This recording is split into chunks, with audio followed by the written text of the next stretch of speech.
بسم اللہ الرحمن الرحیم۔ السلام علیکم عزیز طلبہ، امید ہے کہ آپ لوگ خیر و عافیت سے ہوں گے۔ آج میں آپ کو جماعت ہشتم ویڈیو لیکچر نمبر 4 میں خوش آمدید کہتا ہوں۔ عزیز طلبہ، اس سے پہلے ہم نے حصہ گرامر کے پورشن میں ہی پہلی جو 3 ویڈیو ہوئی ہیں، پہلے جو ہمارے 3 سوال ہوئے ہیں، اس میں ہم نے آپ لوگوں کو پہلے سوال میں یعنی ویڈیو لیکچر نمبر 1 میں ہم نے آپ کو کہانی کرائی تھی۔ اس کے بعد جو دوسری ویڈیو ہوئی اس میں ہم نے آپ لوگوں کو مضمون کرایا تھا، اور اس کے بعد جو تیسری ویڈیو ہماری تھی وہ خط، اس میں ہم نے آپ لوگوں کو کرایا تھا۔ آج ویڈیو لیکچر نمبر 4 میں ہم آپ کو مکالمہ کرائیں گے، اور مکالمہ کس کے درمیان ہے؟ استاد اور شاگرد کے درمیان وقت کی پابندی پر مکالمہ ہے۔ عزیز طلبہ، مکالمہ کرنے سے پہلے ہم سب سے پہلے ایک نظر اس کی تعریف پر دوڑا دیتے کہ مکالمہ کہتے کسے ہیں۔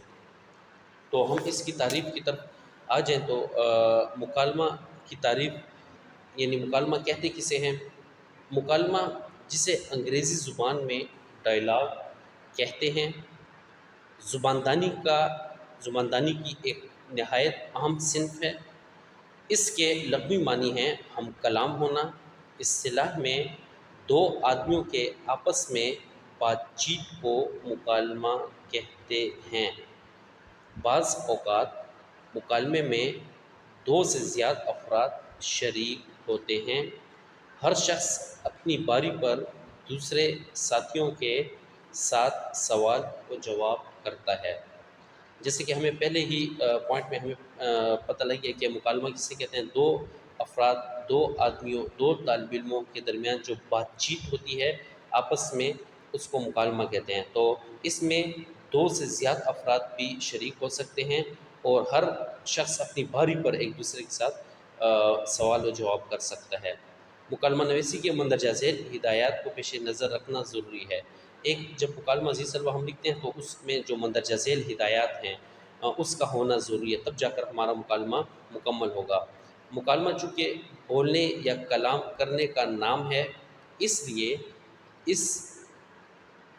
اسے تحریر میں لاتے وقت بول چال کا انداز اختیار کرنا چاہیے۔ یعنی جب ہم لکھ رہے ہوں تو ہمیں اس میں بول چال کا انداز اختیار کرنا چاہیے۔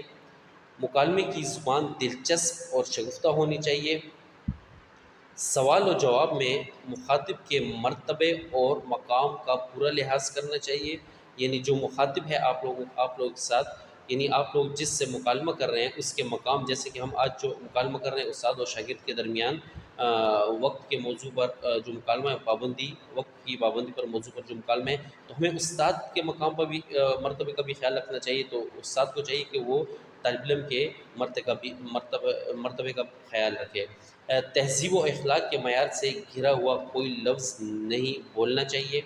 یعنی مکالمے میں ہمیں کوئی ایسا کوئی ایسا لفظ ادا نہیں کرنا چاہیے جو تہذیب و اخلاق سے گھرا ہو۔ 2 ہم عمر دوستوں کے درمیان ہونے والی گفتگو بے تکلفانہ ہونے چاہیے۔ یعنی ہم عمر دوست ہوں، اس میں پھر ہم گفتگو بے تکلفانہ کرنی چاہیے۔ مکالمے کو نامکمل صورت میں نہ چھوڑا جائے بلکہ اسے انجام تک پہنچایا جائے۔ یعنی مکالمہ ہمیں آدھے میں نہیں چھوڑنا چاہیے، ادھورا نہیں چھوڑنا چاہیے، اس کو مکمل کرنا چاہیے۔ جو موضوع ہو، جو عنوان ہو، اس کو ہمیں مکمل کرنا چاہیے۔ اسی طرح عزیز طلبہ، ہم اپنے مکالمے، آج کا جو ہمارا مکالمہ ہے اس کی طرف ہم آتے ہیں۔ اور آج کا جو ہمارا مکالمہ ہے استاد اور شاگرد کے درمیان مکالمہ، اور وہ ہے وقت کی پابندی پر۔ جو ہمارا موضوع ہے، جو عنوان ہے ہمارا، وقت کی پابندی پر۔ اور یہ جو مکالمہ ہو رہا ہے یہ کہاں پر ہوگا؟ اس کا منظر کیا ہے؟ منظر کمرہ جماعت ہے، اور کردار اس میں کون کون ہیں؟ یعنی استاد اور شاگرد اس میں کردار ہے۔ تو آپ لوگوں نے بھی اسی طرح کاپی میں لائن ڈرا کر دینی ہے۔ اس میں آپ لوگ دیکھو استاد اور شاگرد کے درمیان جو مکالمہ ہو رہا ہے، تو آپ لوگوں نے پہلے ہم استاد اور شاگرد کے درمیان جو بات چیت ہوتی ہے، جو ڈائلاگ ہوتے ہیں، تو ہم اسے مکالمے کی صورت میں لکھتے ہیں۔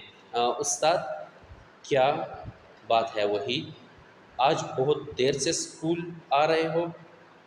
شاگرد: معافی چاہتا ہوں سر، دراصل میں صبح دیر سے جاگا تھا، اس لیے وقت پر تیار ہو کر اسکول پہنچنے میں دیر ہوگی۔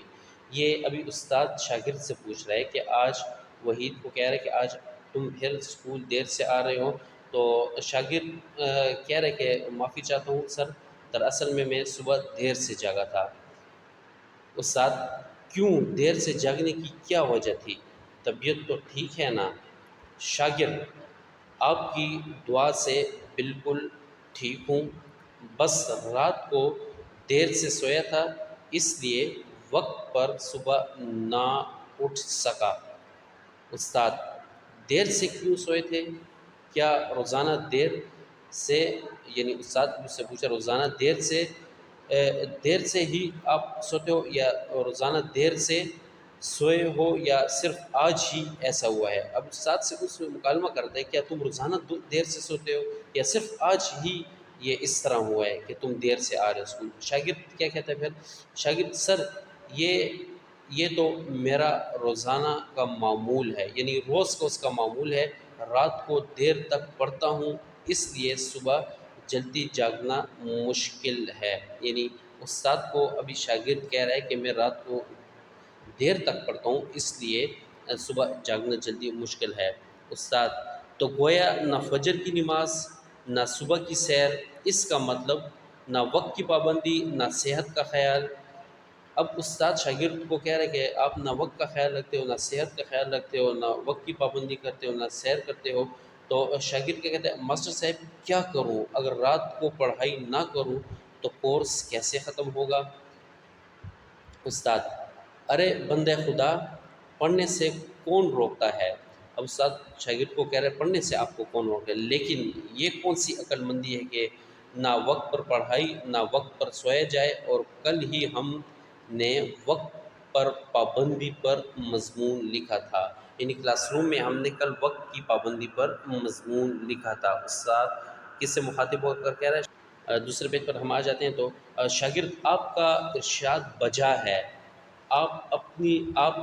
اب آپ ہی مشورہ دیں، میں کیا کروں؟ استاد: دیکھو، ہر کام کو وقت پر انجام دینے کی عادت ڈالو، یہ زندگی کا بہترین اصول ہے۔ یہ عادت ہم میں شعور پیدا کرتی ہے، وقت کی قدر کرنا سکھاتی ہے، اور ہماری عادات، یعنی ہماری جو عادات ہیں اس میں باقاعدگی، ہماری عادات میں جو باقاعدگی آتی ہے، وہ پیدا کرتی ہے، وہ ہے وقت کی پابندی، اور کامیاب انسان وہی ہے جو وقت کی پابندی کرتا ہے۔ شاگرد: آپ کا مطلب ہے کہ مجھے اسکول کی طرح گھر میں بھی ٹائم ٹیبل بنانا چاہیے؟ استاد: ہاں جی، اسی میں کامیابی کا راز ہے۔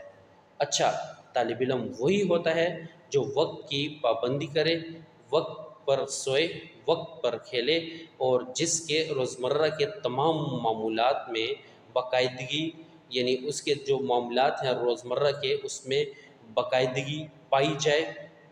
شاگرد: ماسٹر صاحب، آپ کے قیمتی مشوروں کا بہت شکریہ، میں انشاءاللہ ان پر پورا عمل کروں گا۔ اب استاد اور شاگرد کے درمیان جو مکالمہ ہوا تھا وقت کی پابندی پر، اس میں آپس میں اب شاگرد کہہ رہے کہ میں انشاءاللہ اس پر پورا عمل کروں گا۔ تو آخر میں کیا خاتمہ ہم کس پر کرتے ہیں؟ استاد شاگرد کو بیٹھنے کا اشارہ کرتا ہے اور کام میں مصروف ہو جاتے ہیں۔ عزیز طلبہ، یہ آج ہمارا ویڈیو لیکچر نمبر 4 تھا، جس میں ہم نے مکالمہ کیا ہے۔ تو آپ لوگ اسی طرح اس مکالمے کو اپنی کاپیوں میں اتار دیں۔ شکریہ، اللہ حافظ۔